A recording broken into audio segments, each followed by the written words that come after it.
భక్తులు చనిపోవడం చాలా బాధాకరమైన ఘటన అని వైద్య ఆరోగ్య శాఖ మంత్రి సత్యకుమార్ ఆవేదన వ్యక్తం చేశారు. నిన్న ఘటన జరిగిన వెంటనే ప్రభుత్వం స్పందించింది. బాధితులకు మెరుగైన వైద్య సేవలు అందిస్తున్నాం. చనిపోయిన వారి కుటుంబాలకు అండగా ఉంటాం. ఇప్పటికే 25 లక్షల చొప్పున పరిహారం ప్రకటించామని మంత్రి అన్నారు. శ్రీవారి దర్శనానికి టోకన్ కలెక్షన్ సెంటర్ల దగ్గర జరిగిన తొక్కిసలాట దిగ్భ్రాంతిని కలిగించింది. ఈ తొక్కిసలాటలో 5 మంది భక్తులు మరణించడం, దాదాపు 40 మందికి పైగా గాయపడడం జరిగింది. చాలా విచారకరం. అయితే ఏ రకంగా జరిగింది, దీని మీద గౌరవ ముఖ్యమంత్రి గారు విచారణకు ఆదేశించారు. నివేదిక కూడా వారికి అంది ఉంటుంది. అయితే తక్షణమే నిన్న ప్రధానమంత్రి గారి కార్యక్రమం, మంత్రివర్గ సభ్యులందరూ కూడా విశాఖపట్నంలో ఉండడం, ఈ విషయం తెలుస్తూనే తక్షణమే తిరుపతికి వెళ్లాల్సిన గౌరవ ముఖ్యమంత్రి గారు ఆదేశించారు. ఇప్పటికే ప్రభుత్వం స్పందించి మరణించిన వారి కుటుంబాలకి 25 లక్షల ఎక్స్గ్రేషియాని ప్రకటించింది. అదేవిధంగా గాయపడిన వారికి మెరుగైన వైద్య సేవలను అందించాల్సిందిగా,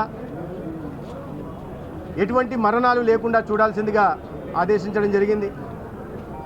అనేక మంది డిశ్చార్జ్ అయ్యారు. ఇప్పటికి కూడా దాదాపు 35 మంది దాకా స్విమ్స్లో ఉన్నారు. ఇవాళ ఆ మరణించిన వారి మృతదేహాల్ని పోస్ట్మార్టం తర్వాత వారి వారి గ్రామాలకి అంబులెన్స్ ద్వారా పంపడం జరిగింది. గాయపడిన వారిని ఇప్పుడే పరామర్శించడం, వారి బాగోగులను తెలుసుకునే ప్రయత్నం చేశాం. అయితే క్రిటికల్ కేసెస్ ఏమి లేవు. అందరి కండిషన్ స్టేబుల్గా ఉంది. ఒకరి మీద ఒకరు పడడం వల్ల ఛాతీ నొప్పులు కానీ లేదా మోకాళ్ళ నొప్పులు, ఇతరత్ర నొప్పులు ఉన్నాయి. ఒకే ఒక కేసు మాత్రం చిన్న ఫ్రాక్చర్ ఉంది, సిమెట్రికల్ ఫ్రాక్చర్ ఉందని చెప్తున్నారు. అది కూడా ఇబ్బందికర పరిస్థితి కాదు, వైద్యం తర్వాత డిశ్చార్జ్ చేయొచ్చని చెప్పడం జరిగింది. భక్తులంతా కూడా ఈ జరిగిన సంఘటన పట్ల దిగ్భ్రాంతిని వ్యక్తపరుస్తూనే అనేక సంవత్సరాలుగా శ్రీవారి దర్శనానికి ఈ సమయంలో వస్తూ ఉన్నాం.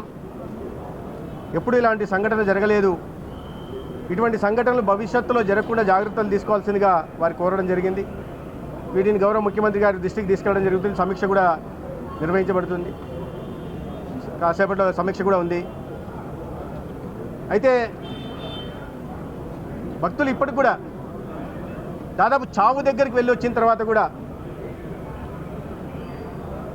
శ్రీవారి దర్శనం చేసి మమ్మల్ని ఇక్కడి నుంచి పంపాల్సిందిగా వారు కోరుతున్నారు.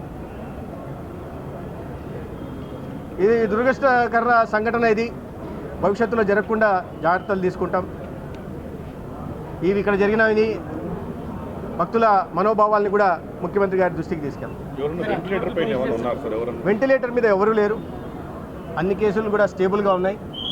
కొన్ని అబరేషన్స్ తప్ప మిగిలిన అందరూ కూడా, అంటే చాలామంది డిశ్చార్జ్ చేయండి అని కూడా అడుగుతూ ఉన్నారు. చేస్తే తొక్కిసలాట కారణాలు ఏం గుర్తించారండి? తొక్కిసలాట కారణాలు వీళ్ళందరినీ బైరాగపట్నం దగ్గర పార్కులోకి పంపించినట్టుగా, కొంతమంది పార్కులో కొంతమంది పంపిస్తే కొంతమంది గోడ దాటి వచ్చినట్టుగా దాదాపు 4000 మందిగా చేరారు.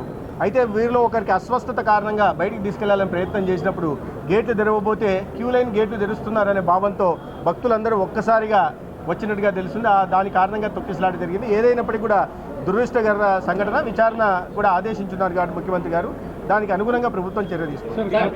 తిరుమలలో ఇన్ఫ్రాస్ట్రక్చర్ అంతా బిల్డ్ చేశారు. కోటాను కోట్లు క్యూ లైన్స్ కన్స్ట్రక్షన్స్కి స్పెండ్ చేశారు. ఎంటీగా ఉంది ఆ క్యూ లైన్స్. గతంలో తిరుపతిలో కౌంటర్స్ ఏర్పాటు మీద క్రిటిసిజం కూడా వచ్చింది. మీ ప్రభుత్వం ఎందుకు పునరాలోచించట్లేదు? పైన పిల్గ్రిమ్స్ పైన తీసుకొస్తే ఆల్రెడీ ఇన్ఫ్రాస్ట్రక్చర్ ఉంది. ఈ విషయాలు ఖచ్చితంగా ముఖ్యమంత్రి గారి దృష్టికి తీసుకెళ్తాం. టీటీడీ సభ్యుల దృష్టికి కూడా తీసుకెళ్తాం. దాని మీద సమీక్ష కూడా నిర్వహించి తగిన విధంగా నిర్ణయం చెస్ట్ దగ్గర బోన్ ఫ్రాక్చర్, ఒక్కటే fracture.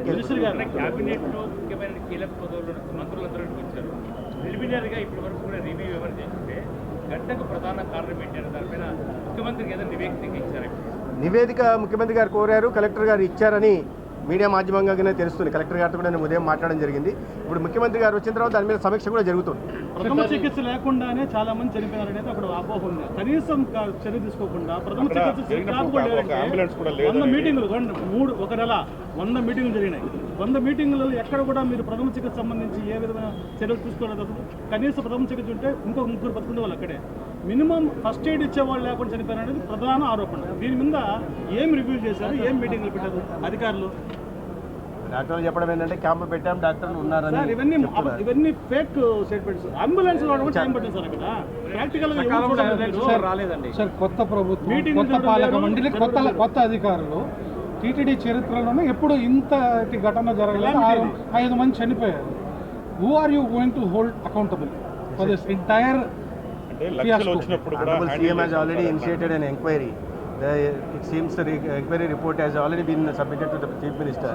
Now the Honorable CM is holding a review meeting also. The decision will be taken accordingly. Appropriate decision will be taken. Credit మొత్తం గెయిన్ చేస్తున్నారు. ఫెయిల్యూర్ ఎవడో తీసుకోవడానికి ముందు రావడం లేదు. వాస్తవం. అందుకని ఇది చాలా అన్ఫార్చునేట్. ఇది విచారణకు ఆదేశించడం జరిగింది. బాధ్యత మీద ఖచ్చితంగా చర్య 10 రోజుల పాటు మొత్తం ఈ కేంద్రాలన్నింటినీ కూడా పరిశీలించారు. అలాంటప్పుడు ఇలాంటివి గుర్తించలేకపోయింది.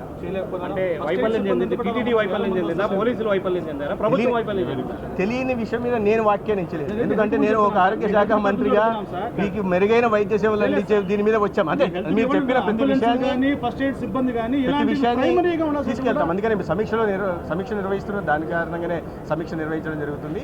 భవిష్యత్తులో ఇటువంటి జరగకుండా ఖచ్చితంగా చర్యలు తీసుకుంటాం. బాధ్యులు ఎవరైనా ఉంటే వారి మీద చర్యలు తీసుకోవడానికి ముఖ్యమంత్రి గారు పోలీసు ఉన్నతాధికారులు కలెక్టర్ గారితో మాట్లాడడం జరిగిందని పోలీసు ఉన్నతాధికారులతో మాట్లాడలేదు. ఇప్పుడు సమీక్షలో అన్ని విషయాలు వస్తాయి. సార్ ఇప్పుడు టోటల్ ట్రీట్మెంట్ ఎంతమంది ఉన్నారు, ఎంతమంది డిశ్చార్జ్ అయ్యారు, అది క్లారిటీ లేదు. ఒక్కొక్కరు ఒక్కొక్క విషయం చెప్తున్నారు. 35 మంది ప్రస్తుతం 15 మంది డిశ్చార్జ్ అయ్యారండి.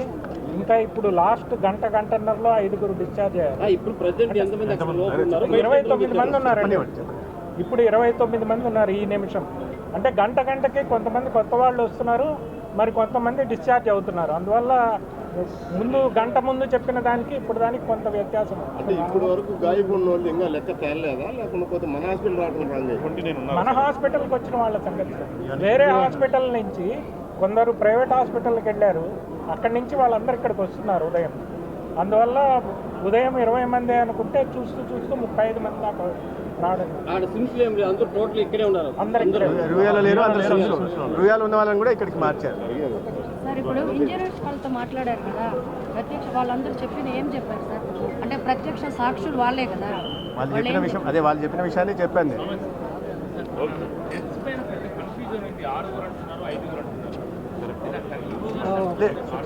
ఐదుగురు ఆ తొక్కిసలాటలో చనిపోయారు. అయితే క్యూ లైన్ దగ్గరే ఒకరు ఉంటూ అస్వస్థతకు గురైతే వాళ్ళు ప్రైవేట్ హాస్పిటల్కి వెళ్ళడం జరిగింది. ప్రైవేట్ ఆసుపత్రిలో తర్వాత మళ్ళీ అక్కడ మరణం సంభవించింది. అంటే తొక్కిసలాటలో చనిపోయిన వాళ్ళు 5 మంది. అయితే క్యూ లైన్లో వేచి ఉండే క్రమంలో అస్వస్థతకు గురై చనిపోయిన వాళ్ళు. కాబట్టి 5+1గా 6 మంది మృతులుగా చూడాలి. ఎక్స్గ్రేషియా 5+1కి కూడా ఉంటుంది. ఖచ్చితంగా